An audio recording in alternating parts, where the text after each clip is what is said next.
Without further ado, I'm going to go ahead and introduce Andrina Sawyer. She is the president of PERT Consulting. She will be walking us through this training today, focusing on fundraising campaigns 101, defining your what, your why, and your how.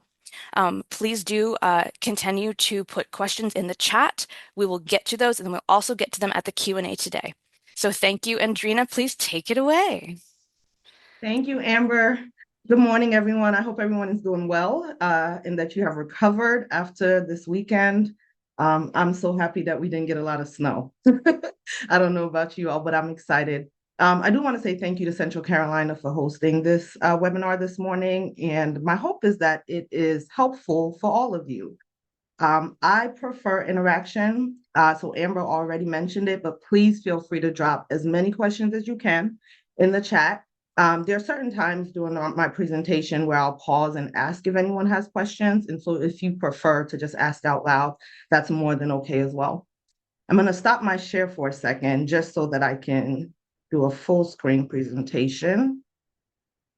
And then we will get right to it.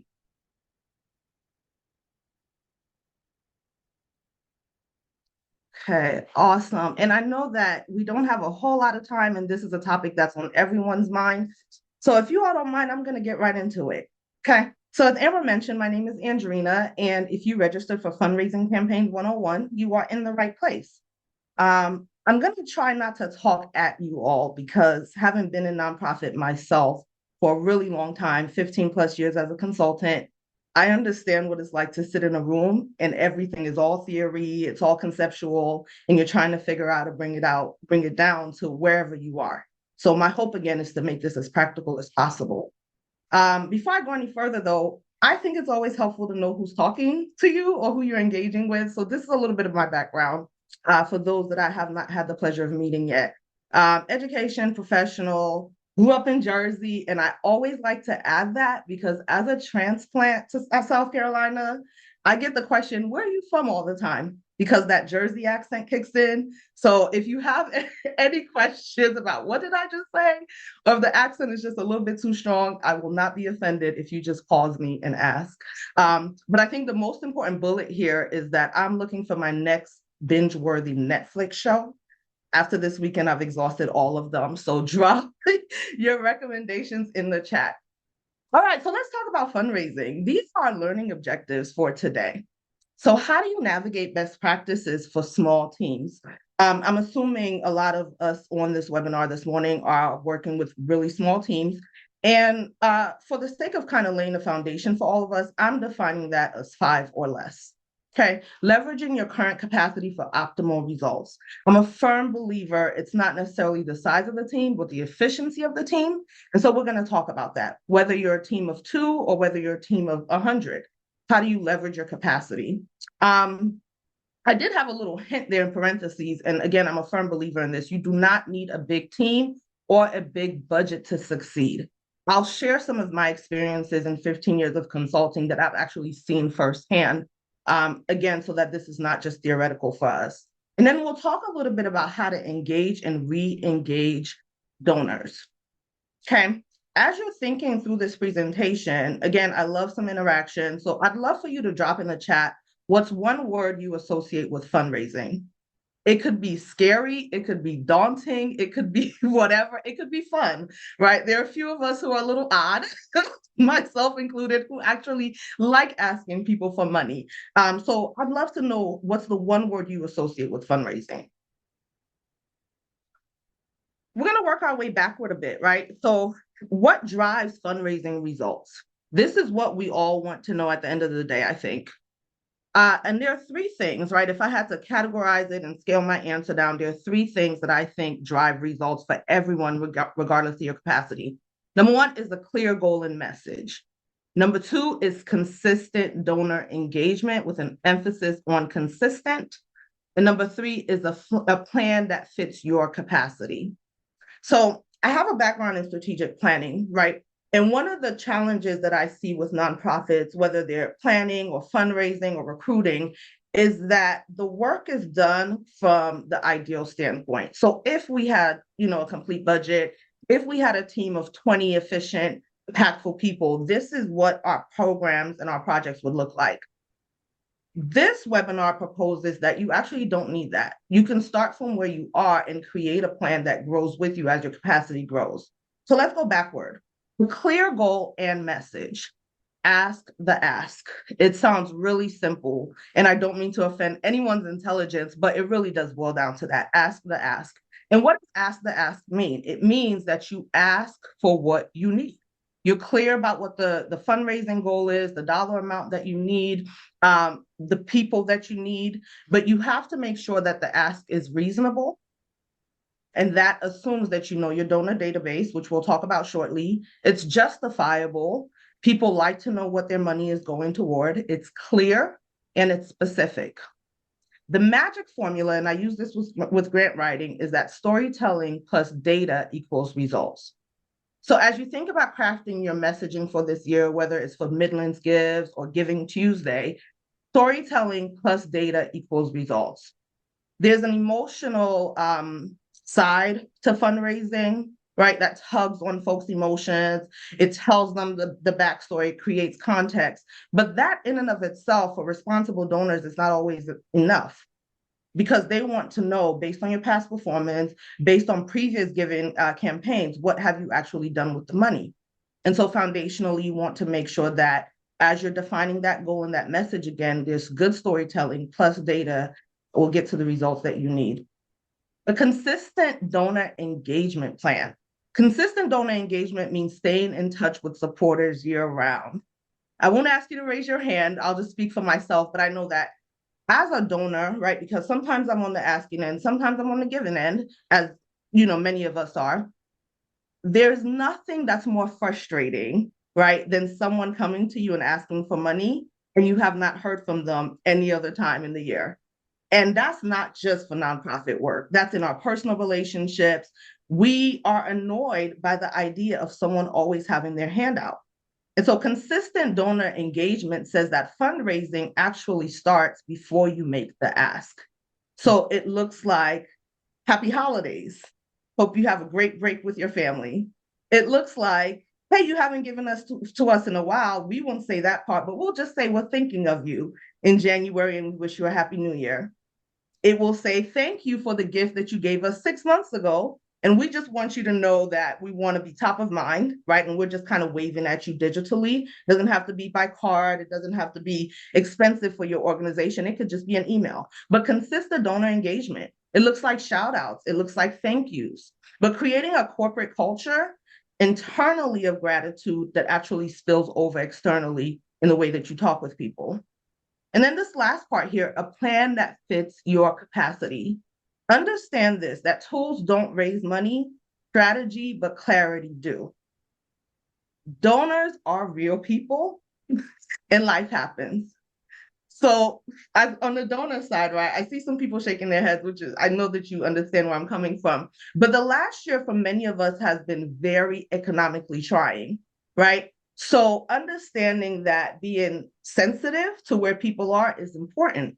So when we create a strategy around asking, we're considerate of that, right? When we design a platform that engages folks, it means that we consider that we don't need to send an entire paragraph. Folks get it, right? Everyone is sensitive right now. Everyone is financially aware of what's happening. But if I can see pictures, right? If I can have a tool that makes it easy for me to be able to give to you and to come back and give to you, that's what a plan that fits your capacity looks like. It looks like I can actually just outsource some of this work to a platform, to a software, so that I don't have to do a lot of the front facing things myself. So tools don't raise money, strategy, but clarity do. Now, the work is in knowing what tools to use, and I have some recommendations that we'll go over, but there's no need for any of us to get in over our head. We understand where we are, we understand the times, and our job is to link the bridge between the two.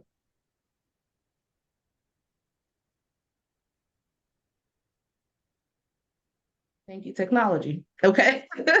So we'll talk a little bit about Midlands Gives as a case study, right? And I'll reference Midlands Gives a lot. Hopefully everyone here is participating, but a lot of what I'm talking about doesn't just apply to Midlands Gives. It can apply to Giving Tuesday. It can apply to your end of year campaigns. But there are some key things that I want every one of us to remember. Um, and I think Midlands Gives, the formula of Midlands Gives is actually really helpful for any of us who are going to do 1 day high visibility events. And that's exactly what Midlands Gives is. So for those who might be new, it's an online giving platform fueled by concentrated attention, marketing, and generosity in a single 24-hour window. So I don't know if anyone remembers what is it? Dick Clark used to do that marathon, the give-a-thon. Right. And it was so high energy. And a lot of folks, I remember as a kid watching my parents watch it, but a lot of high energy. And there's a lot of momentum built around people rallying around for philanthropy. No matter how trying things get, believe it or not, the statistics show that most people are still very extremely generous. So a lot of people are actually still giving to their favorite nonprofits. And so a campaign like a Midlands Gives campaign highlights that. It says that, hey, philanthropists, hey, small donors, you're not Yeah. by yourself. There are actually hundreds and thousands of us who are in tune and actually are excited about the same thing. So understanding that, right? It's 1 day high visibility given event. That means that you have a limited amount of time to make the most benefit possible, to maximize the benefits. Another thing that works to your benefit is that there's built-in urgency and social proof. Why does social media work? And this is even outside of fundraising, is that there's a FOMO element, a fear of missing out, right? If I give, and if someone else has given, I want to get in on that too, right? I want that altruistic feeling. I want to feel like I've made a difference. Because gifts are tracked live throughout the day, donors see progress bars, leaderboards, and matches that create that FOMO. So you want to leverage FOMO. And again, we're talking today about how do you start to leverage FOMO before we even get there. Again, that's with any campaign. Fundraising rule 101, preparation wins the day. And that's every single time in fundraising, no matter if you're asking for $1,000 or $100,000. Organizations that plan ahead with clear goals, scheduled emails and social posts, and a mobilized team are the ones that turn this event and others into a major annual win. Prepare, prepare, prepare. And so the question is, how do you start? Where do you start? So over the next few slides, we're going to talk some best practices. The first best practice is to start now. What are we? It's January 27th. Midlands Gives is in May. Believe it or not, it's not too soon to start. Giving Tuesday is in November. It's not too soon to start. So how do you start? First is to clarify one fundraising goal. And for those of us who are actually in charge of creating the fundraising campaign, I'd like to challenge you to think in terms of a certain framework. What I always encourage clients to do is to break up their fundraising goal and categorize it. Is it an operational goal or is it a programmatic goal? And the reason why that matters is because it will inform your storytelling. It's going to inform the actual number that you asked for, but it's also going to inform the storytelling behind your fundraising. So clarify one fundraising goal. And the formula that you want to consider here is the SMART formula. Is the goal specific in terms of dollar amount? Is it measurable? Is it actionable? Is it realistic? And is it timely?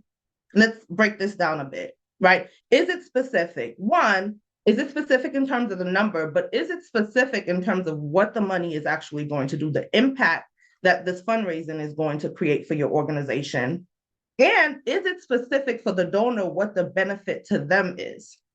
There used to be a time where crowdfunding was kind of like, kind of the peak of fundraising. If you did crowdfunding well, that was the reflection that your organization understood what fundraising was, right? And even though a lot of people aren't using crowdfunding in the same way, that's still essentially what fundraising is, right? In the crowdfunding model, though, you sometimes had options where you could reward your donors and you could say, for those who give small gifts of $50 or less, you get a t-shirt or you get a mug or you get a sticker. Those who gave that are mid-level of 100 to 250, you get this. You can actually still do that, right? If you're in charge of your fundraising campaign. So you're specific in terms of your dollar amount, you're specific in terms of impact, but you're also specific in terms of the reward that the donor gets. Measurable. How do we know that we're actually successful? Because if you've done the work of creating social proof, then part of that is keeping that momentum going. And so when we're halfway there, everyone that donated is excited by that. Your story is now their story. They're emotionally invested in this. And so we measure and we track how we're doing in terms of our fundraising. It's actionable. Actionable, synonym for actionable in this context is urgency. And so when you communicate to your donors or your prospective donors, hey, we need $1,000, we need $10,000. What you also want to say in parentheses silently under your breath is, we need $10,000 now, right? Not a month from now, not a year from now, but we actually need it now. And here's what we've done to make this easy for you to be a part of this story. Is it realistic? Again, this is one of those, is it realistic for them? Is it realistic for you? Um, your story outside of fundraising is telling on you, right, as a nonprofit.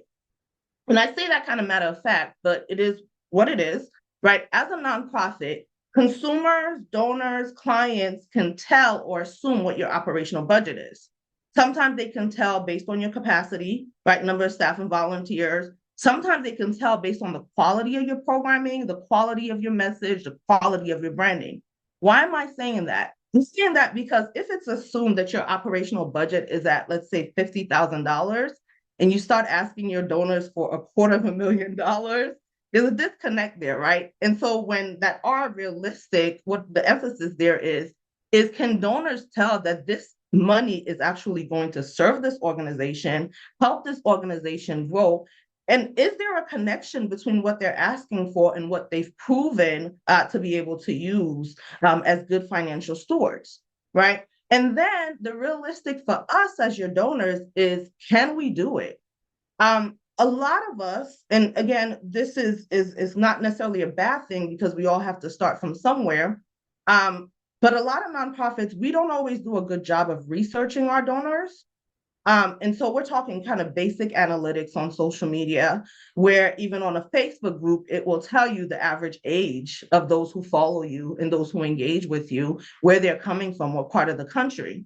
So let's say you do some research and you find that your analytics are saying that most of your donors, most of your constituents are between the ages of 18 to 22. But your first ask to that group is for $500 each. There's a huge disconnect there, not because you don't need the money, right? Or not because it's not realistic for you, but it's not realistic for us.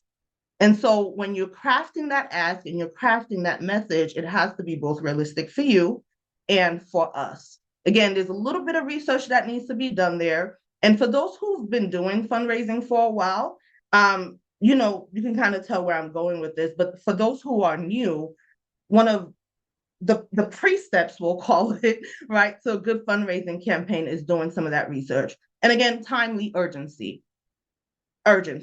Because if I have a small pool of money, right, as a potential donor, and there are three causes that I'm extremely passionate about, and let's say I only have $50 to give, that means I'm either splitting $50 three ways, or I'm giving $50 to the first organization that is convincing about the need that they have, right? So it's always urgent, not rushed, but always urgent.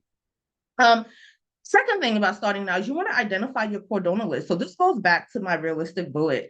Financial donors are great. Top 25 to 50 people. And this is a little bit of marketing, right? So I'm sure the marketing people can kind of talk a little bit more about this, but identify your core donor list. You want to be able to leverage whoever has the buy-in to your organization. That's how you begin to create that social proof. Because the top 25 people, we're talking recurring donors, largest donors, they like you, right? They have to buy in already. You don't have to convince them as much. Your job with them is to just make sure that you stay top of mind and make sure that you communicate your gratitude to you. So what would fundraising look like if you said, hey, you've been giving it to us for 2 years. Can we get a video testimonial? Or would you mind sharing this to your network and tagging us so that we can reshare? Right? So leveraging them, but identify who they are. Don't diminish their efforts, even if it's a small amount, quote unquote, small amount, because there is no such thing. You never want to diminish anyone's generosity to your organization. Create organizational ambassadors. Now is a great time to re-engage your board. And so for those of us who are small in terms of staff and volunteers, your board is a great built-in way to build capacity and have some of them do some of that legwork. And so re-engaging your board and having them serve as ambassadors means actually going out and telling the story of the organization or supporting some of your marketing strategies where they engage your donors. Again, social proof, have your team give first. This goes back to that crowdfunding model. When I used to teach crowdfunding classes, one of the things that we were taught to encourage folks to do was to actually have your team donate to the platform first. Because what happens is that if a prospective donor, right, first time a recurring comes back and they see $0 at the bottom of that thermometer, they're not as likely to give. If they may give, right, but the excitement might not be there. The same as when they come in and they see, oh my gosh, 3 people have already given. We're already at $250, we're a quarter of the way there, right? So have your team give first. And again, this is where your board comes in. If everyone gives a nominal amount, don't have to break the pocket, but the idea that people are buying into this goes a long way with fundraising. It just kind of sets an emotional tone. And then you want to develop a communication strategy. There is no one size fits all in communication platforms. Please do not go look at your competitor and say, they're doing it this way, I must do it this way. It's great for market research, right? But you don't know the ins and outs. You don't know their capacity. You don't know who's funding them. You don't know all the details that you should know in order to mimic someone directly. So you want to consider, where are our prospective donors hanging out, even with social media, right? The statistics will tell you that the demographics on different platforms look different. Looks different on LinkedIn, Threads, Facebook, Instagram, TikTok. I've worked with organizations where, because there are a few creative people on the team, there are a lot of TikToks being made. And I kind of have to wave a flag a bit and say, look, your average donor is between 45 to 60 years old. I'm sure they're not hanging out on TikTok all day. You might want to consider LinkedIn, right? And so thinking about that, there's no one size fits all. Think who, what, where, when, how. Answer internally these questions. Who are our donors? What do they like about us? What do they do? Where are they hanging out? When are they hanging out? Because for communication purposes, that matters. If they're all nonprofit leaders and they're all community engagement activists, they're not hanging out on social media at 10 a.m. I guarantee you, they're in the trenches, like the rest of us. So they may have some downtime at 7 p.m. or at 6 a.m., which is ideal for sending your newsletter, but make sure that the communication timing, you've done some work and research there too. And then how? How do we communicate? What do they prefer? Do they respond best to text, to photos? Doing, again, a little bit of research. Look at your analytics. I think that's one of the best and easiest ways to start. Okay, so campaign messaging, think in terms of one clear need, one clear outcome, one clear ask. That does not mean you only have to do one campaign. It just means that we collect and gather all of our resources against that one dedicated effort at the time. Again, if it's an operational campaign, you can kind of flesh that out a little bit and say, hey, we need this for the executive director's salary. We're also trying to get a new venue to host our programming. We need new updated marketing software. There are a bunch of needs in that, right? But it all comes back to that one operational need that we have of $80,000. If you're looking at a program fundraising campaign, then all of your effort draws attention to that one program. So the impact that we've made, the work that needs to be done, the funding that needs to support this work, but all of the attention, all of our messages direct the prospective donor to this one. An example, we're raising $5,000 to support 50 students this summer. That is clearly a program need.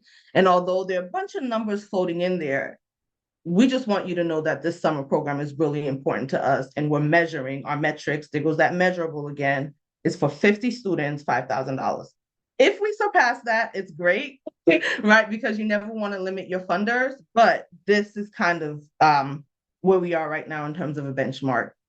When you're creating your marketing campaign or your fundraising campaign, hint, avoid jargon, avoid multiple asks. It does not mean don't repeat the ask. It just means don't say, hey, we need $5,000 for this program today. And then a week later, but we actually also need $10,000 for a new computer. And then 3 weeks later, and then we need $3,000 more for, staff training. Yeah, that's a big, big no. I see folks shaking their head. It's a big no. So you can ask multiple times, but keep it concentrated and focused to that one ask. And that's an internal conversation. These are some tough questions that you have to ask. Again, if you're by yourself and you're working with a team of 1 to 2, then that just means that there's an intense time of reflection, right? Where you have to really be honest with yourself and you have to figure out what's urgent, what's important, what's a little bit of both, right? But what's the priority, operations or programs? Again, strong campaigns tell a clear story.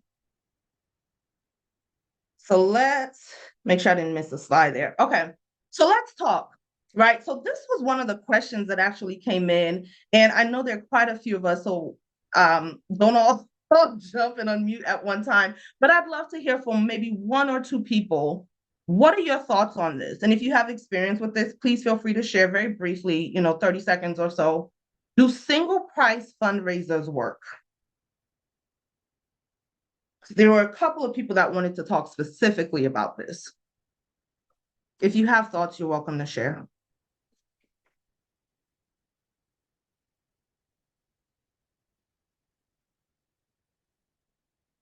No? It occurred to me that there might be people who are like, single price fundraisers, what's that? So let me go ahead and just define this first. And then I'll answer the question for those who submitted this prior to the workshop. So a single price fundraiser proposes to your prospective funders, kind of like the example we had just a couple of slides ago, please give this set dollar amount to help us meet this specific goal, right? So if you're hosting a fundraising event, it might be ticketed at $50. If you're doing an ask, right, at an event, you say, we just need 1,000 folks right now who each give $100, and that's going to get us to this goal. So it's a single price fundraiser. And the answer is yes and no, right? The benefit of yes is that it eliminates decision fatigue. Again, when you know your audience and you know that they are easily overwhelmed by too many options, or you know that it's 7 p.m., they just spend a whole day at work making a bunch of decisions. They don't need not one more decision to make. This is a great strategy to use. Some other things to consider. If your base is mostly small to mid-level donors who are comfortable at a similar giving level, again, that's the analytics, this is a great strategy. If the event is casual, fun, community focused. Again, if the tone of the event, if the tone of the ask remains casual and fun, it's a great way to incentivize folks and say, listen, all of us can do this. You can kind of rally that community support.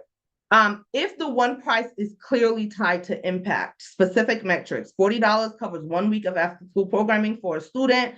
So essentially a sponsorship model. By giving this set amount, this is how you're helping our collective work.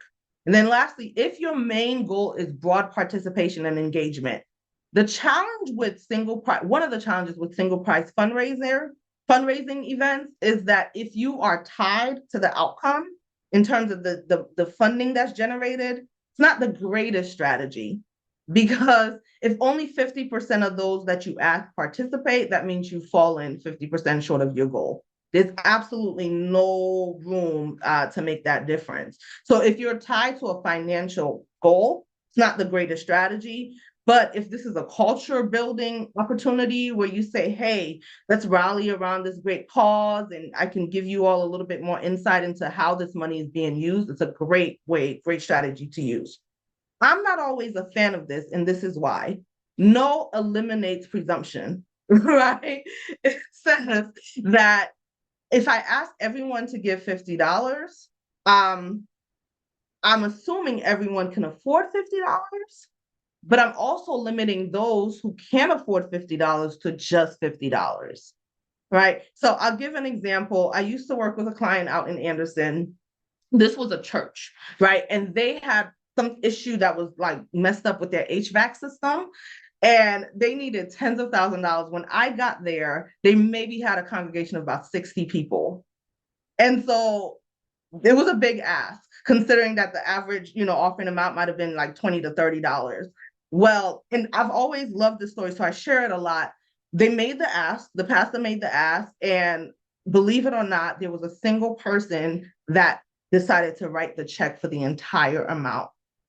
Yeah, and it was upwards of like $10,000. Yeah, because I'm curious, well, who was it? And they were like, well, they gave under the condition that they would remain anonymous, right? But the assumption when they did that ask was that we just don't know. And I think that it was such a great lesson, again, that I share a lot because this is in any setting. We don't know, what anyone's financial situation is. And that works on the flip side where we have to be sensitive and intentional with our ask, but that also is on the other side where we don't know how generous people can get. So my vote is always for give people options, right? But to answer the question that someone submitted, does it work? I don't think so, because you have a wide range of donor capacity and want to invite larger gifts. It just keeps the window open, right? A single low price can unintentionally cap your giving.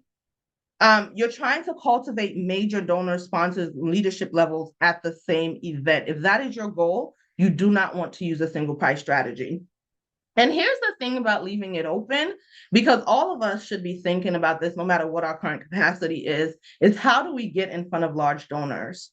So these types of events unintentionally, maybe intentionally, allow you to see who within your donor database is actually capable of being a large sponsor, right? And it's not so that we can target these people and say, hey, you look like you can afford $5,000. We have this major need again. But it's a nice to know when you're able to segment your audience in that way to know who to go to for future needs. It's a know also if the price point is either too low, you're leaving money on the table, or if it's too high, you're excluding people again who would give at a lower level. So hopefully that answers that question. Okay, so ask, come on, technology. Okay, ask, and then ask again. As an aside, if you have challenges asking people for money, I strongly suggest that if you're working in fundraising, you just do a little bit of professional development to get comfortable with that. Because a lot of fundraising is just asking, right? Living in the digital era means that we don't actually have to do the face-to-face asking, which can be a little scary, I think, for every single one of us, especially if you've framed fundraising as begging for money. Like psychologically, sometimes that can feel a little overwhelming. But a lot of it is asking for money, and being comfortable with that and creating a culture that promotes that, supports that. But the flip side of that is when you ask for a lot of money, you're going to inevitably at some point deal with donor fatigue. Donor fatigue is real. And again, when we're on the side of being a donor, we understand. We're like, if I get one more email on Giving Tuesday, I'm shutting everything down. So it's a very real thing. So how do we get around that though? Number one is to realize that by not asking, we're missing a lot of opportunities. These are some stats that I found from Nonprofit Pro, right? What tends to happen? This was a question. What tends to happen to donors after year one? 45%, that's almost half, are lost because they are not re-engaged. And again, re-engagement is what happens after the thank you confirmation page on that website. So after they get the, hey, thank you so much for the $50 donation, they may never hear from you again, right? That's challenging because again, this isn't like 15%, that's almost half of potential donors. What does re-engagement looks like? It looks like a thank you that's personalized 24, 48 hours after. It looks like we'll add you with your permission to our newsletter so that whenever we send it, whether it's bi-weekly or even monthly, you're reminded, hey, I gave to this organization. They're still doing well. They're still thriving, right? They might not know the back end of the challenges that you're facing. For presentation purposes, hey, we're still going, right? The 45% are, and this is a good thing, retain and engage for next year. And so obviously organizations that have the capacity to continue messaging these donors do that with exactly what I just said. Some organizations will even have a donor appreciation event, right? We're talking coffee and donuts. We might be talking full scale gala. It doesn't matter. But all we just want you to know is that we want to engage you and we appreciate you being part of our family here. And then 10% are reactivated after lapsing. And this is fairly common. I was actually surprised that this number was so low because it's not unusual for life to happen and for someone to give consistently to your organization and then they're not able to, right? Either something's happened in their life or your organization has kind of just stopped communication for a bit, but 10% reactivate after lapsing. That number was encouraging to me. The 45% who are lost was a little alarming, but um, again, it is what it is, and we're constantly working and figuring out ways to improve our communication. So, how do you get over donor fatigue, though, is the question, and how do you actively re-engage?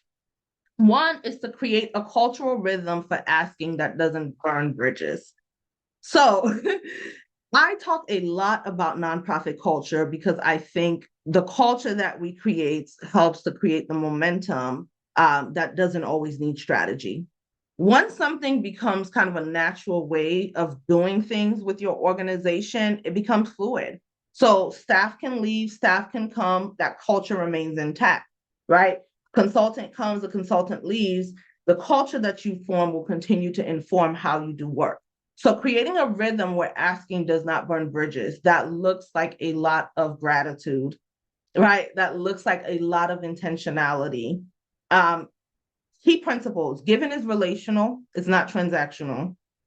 So even as you're thinking about your Midlands Gives campaign, the reason I suggested a few slides ago, start now, is because you actually don't have to make an ask now, right? We're just building the relationship, right? If you have a website and you actually don't even have a donor database, now is a great time to include a subscription box, a newsletter subscription box on your website. That's how the relationship begins. If you know that you have some large donors that you're gearing up to ask for substantial amount of money in a couple of months, a check-in is good, right? A check-in to just say, hey, how was your holidays? Don't want to take up too much of your time. Just trying to, check in to see how you're doing. So that when you ask 2 months from now, it's like, oh yeah, those people are so nice. Even though it was intentional and strategic, right? And we're not trying to be manipulative, right? We're trying to be strategic without being manipulative. It's relational. It's not just transactional. Stewardship and consistency matters more than timing. When you communicate to folks that, hey, we actually like you, you're a part of a bigger work that's even bigger than us, what we're saying is that we're taking care of what you've invested in as well. So some practical ideas, again, if you don't have a donor database, start now. Identify a platform like Zoho, integrate a subscription box into your website and send out a newsletter. Schedule out a newsletter. There are several platforms, Constant Contact, MailChimp, that you actually don't have to in real time create your newsletter. You can actually create your newsletter, schedule it way ahead of time, create a rhythm that's sustainable, right? So there's a nonprofit that I work with that sends newsletters twice a week. That might not be sustainable, and that's okay. There's no right or wrong with that. What might be sustainable for you is biweekly or monthly, and that's totally fine. Share impact before asking again. Reflection, gratitude, reflection, gratitude. Think in terms of those rhythms. If I had to add your ask in there, I would say reflection, gratitude, ask. Reflection, gratitude, ask, right? So that it's not ask, gratitude. But share impact stories. That's what reflection looks like. Doesn't have to be, fluffy and emotional, but it can just be, hey, check this out. 10 students from our program just graduated high school and they're moving on to trade school or college. Simple, short, here's a picture of their graduation. Thank publicly and privately. Believe it or not, a large number of donors are generous, not because they're incentivized by anything other than altruism. They like the feeling of, I actually did something good. Like that is the greatest satisfaction for a large number of donors. And so thanking them publicly, it just adds a little bit extra to the fact that we've created this culture of again, gratitude and reflection. And then, of course, you want to thank them privately. If it's not too much, send a card, right? It's a nice touch. But if that is too much, again, because financial constraints are real, a digital card will cost nothing for the most part. And then change the message, not just the timing. So, for example, if you're doing a Midlands Gives campaign and a Giving Tuesday, don't just do a find and search for the words Midlands Gives and change it to Giving Tuesday, but actually talk a little bit about the progress since the last ask, right? Change the message, not just the timing. As personal as possible. And I'm almost at the end. I'm going to try to be really quick with these next few slides. But fundraising with limited capacity. We talked about this when we talked about the one. Similar idea here, right? Narrow focus if you know that capacity is a challenge for your organization right now. So we're talking one platform. Um, do your best to consolidate as much as you can if you are having capacity challenges. I found in practice and in consulting that half the challenge sometimes with actually doing the work is managing the work, right? And so if I'm having to extract data from one platform, create communication in another platform, and then doing my ask in another platform, those are three tabs that are open mentally. I'm sure we all get the picture. That's exhausting, but then the actual time that it takes to go in and out of all these platforms can be exhausting. So how do we consolidate all of this into one or two? Helps a lot when you're dealing with limited capacity. So if you're looking for a donor platform, I'm not necessarily endorsing any of these. I'm not an affiliate to anything, but these are just some examples, right? So Give Butter, Give Lively, Donor Box. Donor Box is one that we've used successfully for several years. And I like the user friendliness of it. So if you're looking for something, but it's not limited to these. So put it in Chat GPT, Perplexity, right? Whatever your AI partner is, and ask, these are our constraints, these are our specific needs. What do you recommend? And for the most part, a lot of these are low cost, right? Because they'll offer a tier that's either free or low cost, or they'll offer a tier that takes a percentage off the donation that they comes in. So again, this is not just kind of a decision you make on a whim. This is something that you probably have to spend a little bit of time just researching. One message, operational messaging, program messaging. So when it's time for you to actually do the ask, right, it always goes back to that. When we do grant writing, this is what we recommend for folks, that you write an executive summary. And the executive summary, regardless of who your grant writer is, they have that to refer to. So if you've never done this before, it is similar to having a cover letter when you're on the job market, right? So it just kind of gives a high level overview of who you are, what you're looking for, what your skills are. As an organization, creating one standard document that has your operational messaging and your program messaging for fundraising, regardless of who's working on it or not, this will inform how they craft that message to take it back to what the impact is. And then one communication channel doesn't mean only use one. It means understand which one is the one that your prospects respond well to, right? So if that's newsletter and you're not as active on social media, there's absolutely nothing wrong with that, but you have to make sure that you're consistent with your newsletter. If you find that, hey, folks, and this is not absolutely not going to be true, I would put money on this, that email always works better, email and text messages. But if you happen to find that, hey, email is not as effective as our Facebook groups, then that might mean that you do a little bit of evaluation with your ratios, right? So we may spend 30% of our time curating our newsletter messaging and 70% of our time just on social media messaging when it comes to communication and marketing. But figuring out where are folks responding. Internally, that's a back end decision that you make where you say, for the next 30 days, this is what a trial looks like, right? This is what we'll see, right? We'll test different timings, we'll test different tones. And then if there's a need to completely do a rebrand, we can talk about that, a 90-day strategy for a rollout for that. But on the back end, this might just result in small tweaks, but we'll take some time to just do a little bit of market research. Again, whether it's you or a team of 100, consistency will win every single time. And I'm going to stop here. I am because I'm losing track of time. There's so much information, but you all will get a copy of this sheet. And I wanted to leave just a few of the sheet of this presentation. I wanted to leave just a little bit of time to ask questions. I'll give you a second to take a screenshot of this if you'd like. This is what I call anatomy of a donation page. So as you're thinking about that, whether for your website, Midlands Gives Giving Tuesday, be sure that you have these three elements and then additional things there on the left side. Simple campaign timeline between now and March. Clarify your goal. Choose a CRM. CRM stands for Client Relations Management Tool or Customer Relations Management Tool. That's where all your people are. By April, soft outreach, start reminders by May. You're activating, engaging, and thanking, and then thanking again. So I'm going to just pause there to see if anyone has any questions.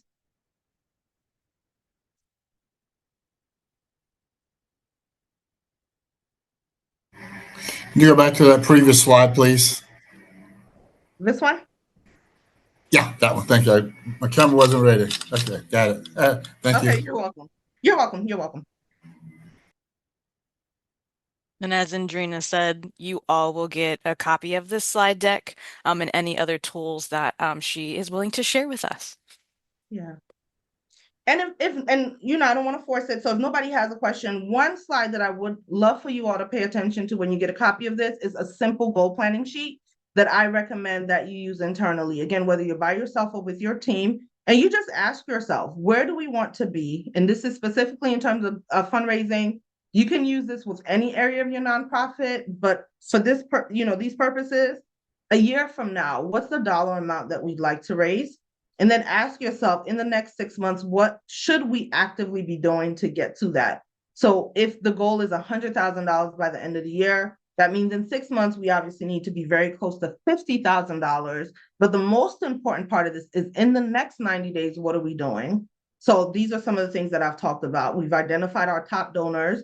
We've created a communication channel. We've started using a CRM. We've crafted our fundraising messaging, et cetera. So some of the points that I talked about, you want to just get this down. And psychologically, right, this is what happens for me when I use this, is that it breaks down that huge $100,000 goal into bite-sized pieces, which does a lot for momentum and it does a lot for morale. Half the challenge with fundraising sometimes is just asking people one more time after you've heard 10 no's, right? And so breaking this down into bite-sized pieces is helpful. And then this last piece at the bottom here is who's going to help me?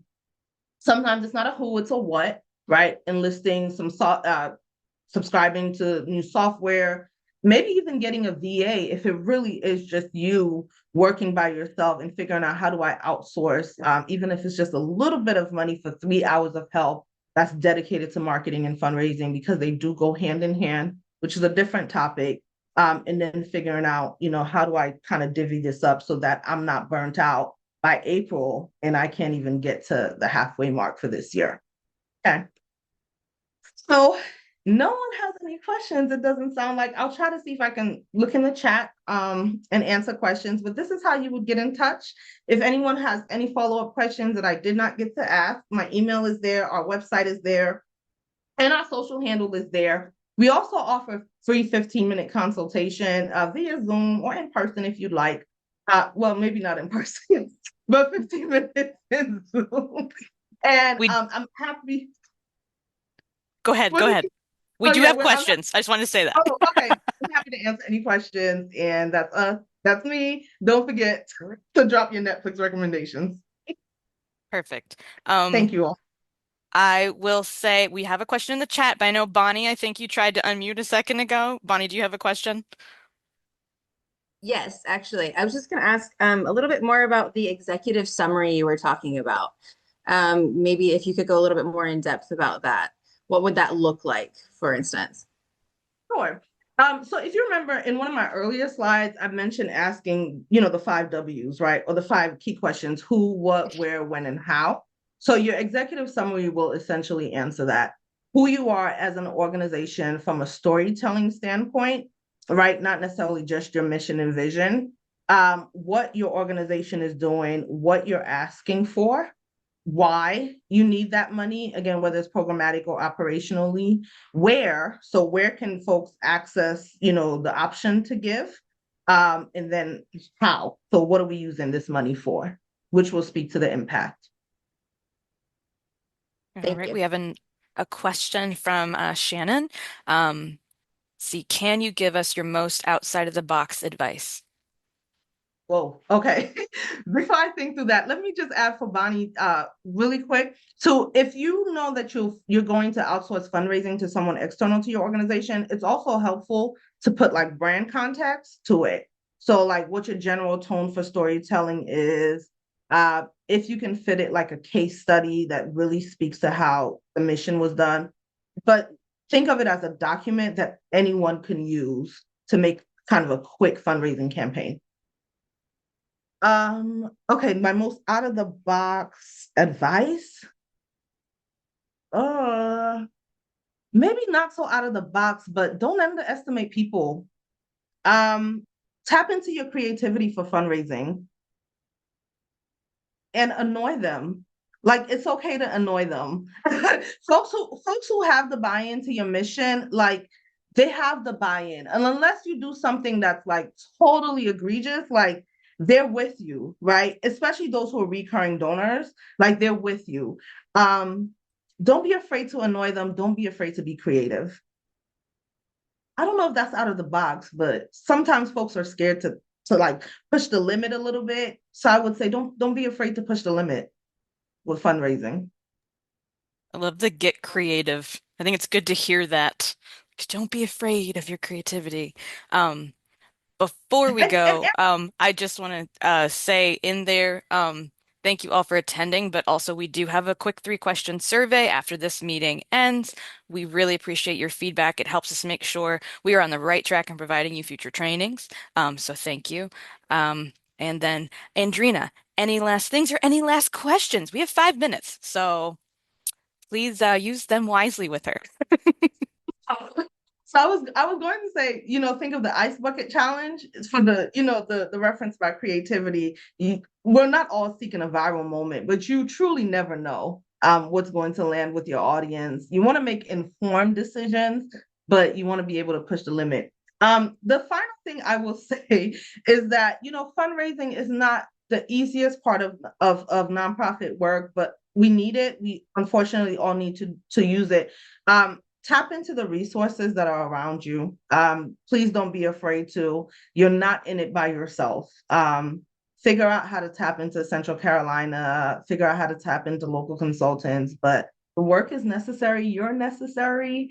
So however, all of us can kind of rally around you to make that ask, we're more than willing to. Thank you all for participating today.